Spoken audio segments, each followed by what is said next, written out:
Hey Zach and Jesse, this is Jim Clefane in Ithaca, New York. It's a little windy out here, so hopefully you can hear me, but I'm at our newest supercharging station. It's been here for a few weeks. I've been hoping to get over here to make a video, but I was a little delayed because I was waiting for this new guy. So I've got a new Tesla Model X, and this is only, I think, the 4th time that I've supercharged, but the location here couldn't be better. Ithaca, as you might know, is home to Cornell University, Ithaca College, and we've got just a ton of stuff going on. It's a nice little shining star in central New York. But this location is central to so many shops and stuff.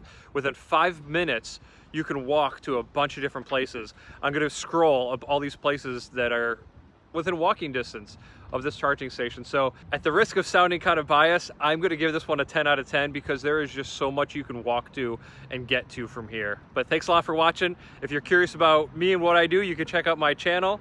Just search for James Clefane on YouTube. I'll put a thing up here too. But thanks a lot, Zach and Jesse. See you guys.